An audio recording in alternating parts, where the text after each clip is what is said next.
अस्सलाम वालेकुम class 7th। आज हमारा हिस्ट्री का जो लेक्चर है वो unit number 1 chapter number 3 Muslim scientist philosophers and travellers के अबाउट है। और मुस्लिम साइंटिस्ट यानी मुसलमान जो साइंसदान थे, फ़िलासफ़र्स जो फ़लसफ़ी थे, एंड ट्रैवलर्स और जो सफ़र करने वाले होते हैं उनके बारे में है। तो scientist, philosophers and travellers.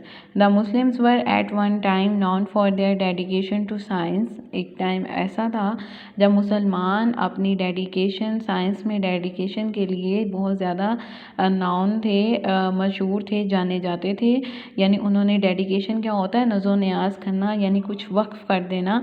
And there was no contradiction between Islam and science. और उस वक्त कोई भी कॉन्ट्राडिक्शन नहीं थी इस्लाम और साइंस के दरमियान। During the golden age of Islam under the Abbasid Caliphate, which ended with the sacking of Baghdad by the Mongols in 1258, there lived a large number of scholars who devoted their lives to learning and scientific progress. यानी एबेसिड caliphate के बाद जो Mongols का भी time ख़त्म हो गया, तो उसके बाद एक बड़ी तादाद में स्कॉलर्स ने अपनी ज़िंदगियों को इस्लाम और साइंस के लिए बहुत ज़्यादा वक्फ किया। This tradition and culture of knowledge and of the scientific process which began at the Baghdad House of Wisdom carried on even after the end of the Abbasid Caliphate। यानी ये जो इल्म और नॉलेज का सारा सिलसिला था ये बगदाद से शुरू हुआ। ठीक है, ये अकल, दनाई, ये सारी बगदाद से शुरू हुई। यानी एबेसिड कैलिफेट के ख़त्म होने के बाद later it was carried on not just by the next generation of Muslim scholar but more by the rest of the world including Europe building upon the work of these Islamic scholar। तो next generation ने ही, सिर्फ मुसलमानों की next generation ने ही इससे फ़ायदा नहीं उठाया, बल्कि यूरोप के लोगों ने भी ये मुस्लिम साइंटिस्ट के जितने भी कारनामे थे, जितनी भी उन्होंने डेडिकेशन की थी, उससे भी यूरोप के लोगों ने भी बहुत ज़्यादा फ़ायदा उठाया। At the centre of the beginning of this revolutionary and world wide scientific progress were the Islamic scholar. और जितनी भी इनकलाबी और पूरी दुनिया में हम जितनी भी जितनी भी प्रोग्रेस, साइंटिफिक प्रोग्रेस हम देखते हैं वो सब मुस्लिम स्कॉलर्स की वजह से हुई। सबसे पहले जो हमारे पास आता है स्कॉलर वो कौन था, इब्ने बतूता, जिसका टाइम पीरियड था 1304 से लेके 68 तक, 1368 तक। यानी 1304 उसकी डेट ऑफ बर्थ है और 1368 उसकी डेट ऑफ डेथ है। तो Abu Abdullah Muhammad ibn Battuta was born in Tangier, Morocco on the 24th of February in 1304 703 Hijra during the time of the Marinid dynasty। He was a Moroccan Muslim scholar and traveler। अब ये Ibn Battuta के बारे में क्या बताया जाता है कि वो मोरक्कन मुस्लिम स्कॉलर था और ट्रैवलर था, who is non for his travelling. और वो इब्ने बतूता किस वजह से जाना जाता था, किस वजह से मशहूर था, ट्रैवलिंग की वजह से। वो बहुत ज़्यादा सफ़र करता था। ठीक है, ये आप 2 लाइन्स को हाईलाइट कर लो। He was a Moroccan Muslim scholar and traveller who is known for his traveling and going on long layer trips called the रिहला। और वो लंबी लंबी ट्रिप्स पे भी जाया करता था जो कि रिहला कहलाती हैं। He received his education in Islamic law but then he caused to travel instead of practicing law।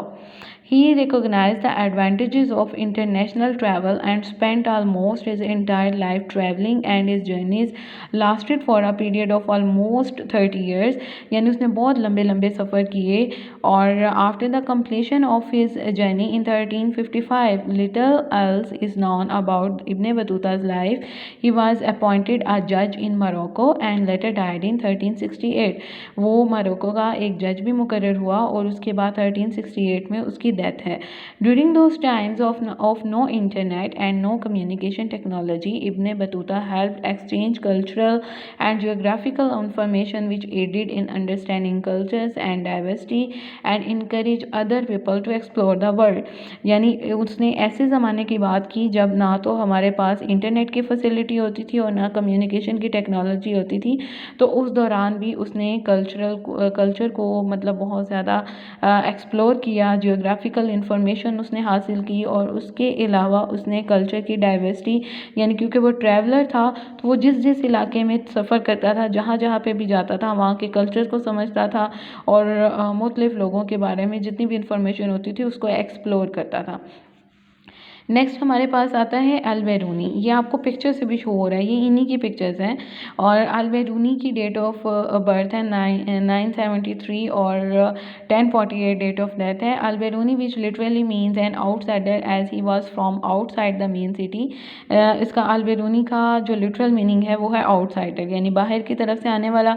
And the main city was probably the greatest and certainly one of the earliest scholar of his time. He was born in 973 in village outside the city of Khwarizm of Khiva in Central Asia, now Uzbekistan. यानी ये Uzbekistan से ताल्लुक़ रखता था।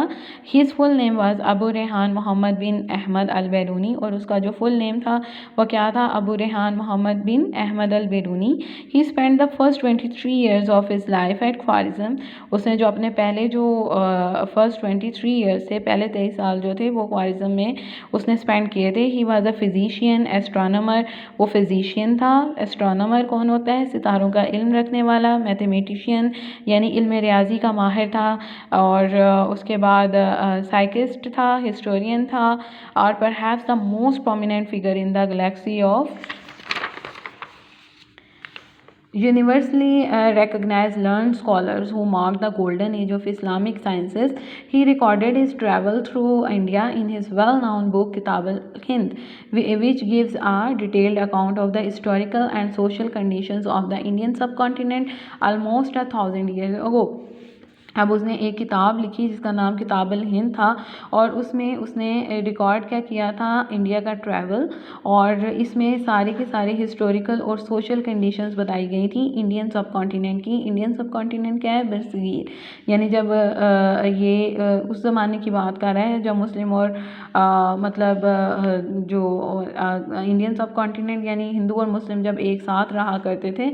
On his return from India, Al Biruni wrote his famous book Canon al-Masudi, which discusses several theories of astronomy, trigonometry, solar, lunar, planetary motions and related topics. अब उसने अल-बैरूनी के नाम से भी एक किताब, अल-बैरूनी ने एक किताब लिखी जो कानून अल-मसूदी थी, और उसमें उसने सोलर यानी सूरज के मुतालिक, लूनर चाँद के मुतालिक, प्लानिटरी सियारों से मुतालिक, ट्रिग्नोमेट्री यानी ये ज्योमेट्री मैथ से मुतालिक है, एस्ट्रोनॉमी सितारों से मुतालिक, इसके बारे में सब कुछ लिखा। इन another book Al-Adhar al-Baqiyah, he has attempted a connected account of the ancient history of nations and the related geographical analysis. He has discussed the rotation of the earth and has given correct values of latitude and longitudes of various places. और उसने latitude और longitude यानी तूल बल्द और तूल अर्ज़ के बारे में भी उसने बिल्कुल करेक्ट जो थी वो उसने उसके रोटेशन के अबाउट और उसकी मेजरमेंट के अबाउट बहुत अच्छा सा उसने सारा डिस्कस किया। He has also made considerable contribution to several aspects of physical and economic geography in this book. Al Biruni died in 1048 at the age of 75 after having spent 40 years in gathering knowledge and making his own original contributions to it, the results of which we continue to benefit from even today as later scholars build further on his works. अब next हमारे पास आता है इब्ने रुश्द। इब्ने रुश्द कौन था?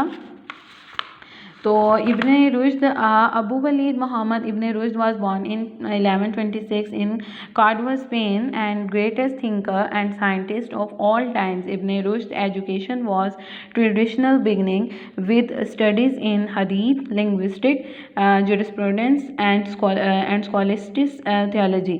यानी उसकी जो ज़्यादा जो स्टडी वो करता था इब्ने रुश्द, वो हदीस के बारे में था, लिंग्विस्टिक यानी लसानियात ज़ुबानों के मुतालिक था, जुरिस्प्रूडेंस यानी जो इस्लामी कानून है उसके अबाउट था। और उसके अलावा however living in the 12th century Islamic Spain, he set out to integrate the Greek philosopher Aristotle philosophy with Islamic thought, a common thought throughout his writing in that there is no contradiction between religion and philosophy when both are properly understood.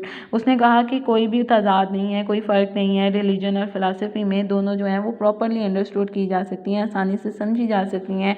और his contribution to philosophy ranges from his detailed commentaries on Aristotle, his defence of philosophy against the attacks of those who condemned it as different to Islam. Throughout his life, he wrote extensively on philosophy and religion, attributes of God, origin of the universe, psychology, philosophy, and law. And as a result, got the nickname the jurisprudent philosophers. The role of the philosophers in the state was a topic of continual interest for Ibn Rushd. At the age of 25, Ibn Rushd conducted astronomical observations in Morocco, during which he discovered a previously unobserved star. He was also of the view that the moon is opaque and obscure and has some parts which are thicker than others. अब ये इसने क्या किया कि इसने moon के about भी सारा किया कि उसके जो कुछ हिस्से हैं वो धुंधले हैं और अंधेरे में हैं और थिकर हैं. और Ibn Rushd died in Marrakesh in 1198 where he was buried. यहाँ तक आपने आज की रीडिंग की डेट मेंशन करनी है और जो नेक्स्ट हाफ रीडिंग है वो हम अपने नेक्स्ट लेक्चर में करेंगे. अब आप इसके वर्ड्स मीनिंग की तरफ अगर आओ नोट्स पे, unit 1 chapter 3 Muslim scientist philosophers and travellers. ये वर्ड्स मीनिंग जो आपको नोट्स पे दिए होते हैं ये आपने अपनी बुक रीडिंग के दौरान अपनी बुक पे नोट करने हैं, ठीक है. कॉन्ट्रडिक्शन तजाद, मुखालफत करना. डेडिकेशन सरशार लगन. डिवोटेड वक्फ करना. रेवोल्यूशनरी इनकलाबी. लेयर तफरी फुर्सत. एक्सप्लोर तलाश करना. डाइवर्सिटी इकसाम तनू. लुनर कमरी. ओपेक धुंधला या गैर शफाफ. ऑब्सक्योर गैर वाजिया. अक्वयन इत्तेहाद रब्त. कॉन्डेम्ड मजम्मत करना. कंटेम्प्रेरीज हम असर. बारबेरियंस जाहिल गैर महज़ब. सरप्लस ज़्यादती. स्पॉन्टेनियसली खुद ब खुद. फ्रीक्वेंटली अक्सर होने वाली या बकसरत. एस्ट्रोनॉमी सितारों का इल्म. और साथ में हमारे आज के लेक्चर में यूनिट 1 चैप्टर 3 का क्वेश्चन 1 है जो आपने हाफ याद करना है. तो क्वेश्चन 1 आपके नेक्स्ट पेज पे है. Right the contributions of each of the following. तो आपने 4 लोगों के कॉन्ट्रीब्यूशंस के अबाउट बताना है. ये ऊपर दिया हुआ है इब्ने बतूता, इब्ने खल्दून, इब्ने सीना, अल बैरूनी. और पहली 2 हेडिंग्स जो हैं वो इब्ने बतूता और इब्ने खल्दून इनके अबाउट आप याद करोगे. इन दोनों हेडिंग्स के लास्ट पे आप जो है आज की डेट मेंशन कर लो, ठीक है. तो यही आपका आज के लेक्चर में आपका लेसन है कि आपने हाफ क्वेश्चन याद करना है, वर्ड्स मीनिंग और बुक रीडिंग भी साथ करनी है.